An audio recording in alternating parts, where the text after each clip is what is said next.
संजीवनी चाहिए, कहाँ मिलेगी? तो हिमालय पे मिलेगी। तो कौन लेके आएगा? तो हनुमान जी जाएंगे।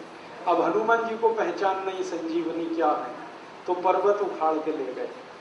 फिर वैद्य सुषेण ने संजीवनी को ढूंढा, उसका काढ़ा बनाकर लक्ष्मण जी को पिलाया, नाक में सुंघाया, तब वो कोमा से बाहर आए थे।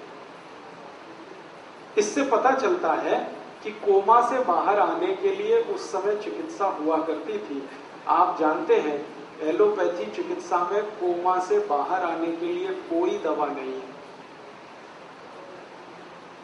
जबकि 17.5 लाख साल पहले इस देश में कोमा से बाहर आने की दवा थी, आज भी है।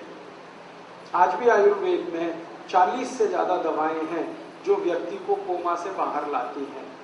एलोपैथी वालों के पास एक भी दवा नहीं है, सारी दुनिया के करोड़ों करोड़ों डॉलर की रिसर्च करने के बाद भी कोई दवा नहीं है।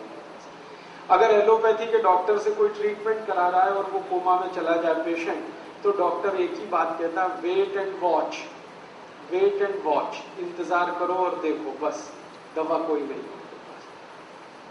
तो हम इस बात का एहसास करें कि हमारी चिकित्सा पद्धति आज भी कितनी ऊंची है और 17.5 लाख साल पहले भी कितनी ऊंची थी। और ये वही चिकित्सा पद्धति है जिसको आयुर्वेद कहा जाता है। आयुर्वेद चिकित्सा पद्धति के 3 भाग हैं। पहला भाग है जड़ी बूटियों द्वारा चिकित्सा, पेड़ पौधों द्वारा चिकित्सा, फल और फूल के द्वारा चिकित्सा, ये एक भाग है। दूसरा सर्जरी के द्वारा चिकित्सा, शल्य चिकित्सा, ये दूसरा भाग है। और तीसरा और आखिरी भाग है खान पान, पथ्य अपथ्य और यम नियम के आधार पर चिकित्सा। क्या खाएं क्या ना खाएं, कब खाएं, कितना खाएं, कैसे खाएं, क्या पिए क्या ना पिए, कब पिए, कैसे पिए, कितना पिए, इनके आधार पर चिकित्सा। तो पहली जो चिकित्सा है, जड़ी बूटी, पेड़ पौधे, फल आदि, इनके मास्टर थे, पंडित थे महर्षि चरक। दूसरी वाली जो चिकित्सा है शल्य चिकित्सा, उसके पंडित थे सुश्रुत, महर्षि सुश्रुत। और तीसरी वाली जो चिकित्सा है यम नियम, खान पान के नियम, इसके चिकित्सक सबसे बड़े थे महर्षि बाघभट्ट। आएगा हमारी आयुर्वेद चिकित्सा का जो मूल सिद्धांत है वो जान लेना चाहिए।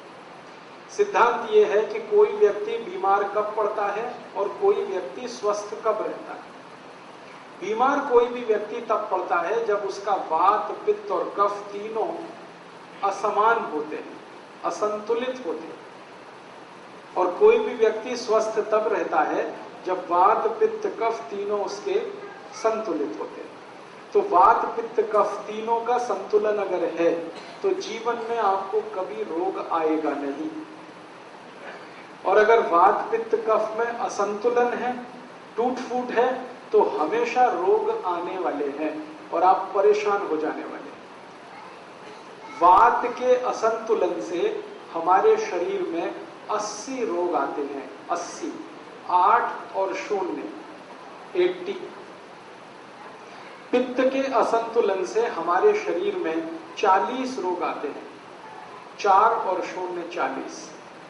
और कफ के असंतुलन से 28 रोग आते हैं। सबसे कम कफ के रोग हैं, सबसे ज्यादा वात के रोग हैं, पित्त वाला बीच में। कफ के रोग क्या क्या हैं? मोटे मोटे कुछ रोग बताता हूं ताकि आपको पता रहे। मोटापा होना, ये कफ का सबसे खराब रोग। वजन बढ़ना, ये कफ का सबसे खराब रोग। थायराइड की समस्या पैदा होना, ये कफ का सबसे खराब रोग है। हाइपरथायराइडिज्म, हाइपोथायराइडिज्म, एक में थायराइड बढ़ता है, एक में घटता है, कफ की सबसे खराब समस्या। सर्दी होना, जुकाम होना, कफ की सबसे बड़ी समस्या। खांसी होना, बलगम जमा होना, कफ की सबसे बड़ी समस्या। आंखों में मोतियाबिंद होना, जिसको आप कैटरेक्ट कहते हैं, ये कफ की समस्या है। कान में सुनाई नहीं देना, ये कफ की समस्या है। नाक से हमेशा पानी बहना, नजला होना, ये कफ की समस्या है। कान में से पानी आना, ये भी कफ की समस्या है। आंखों को लाल हो जाना, कफ की समस्या है। आंखों के आसपास काला घेरा हो जाना कफ की समस्या है, जिसको डार्क सर्किल आजकल कहा जाता है। हमारे चेहरे पर फोड़े फुंसी हो जाना या तो कील मुहासे हो जाना कफ की समस्या है। चेहरे की त्वचा का रंग बदल जाना कफ की समस्या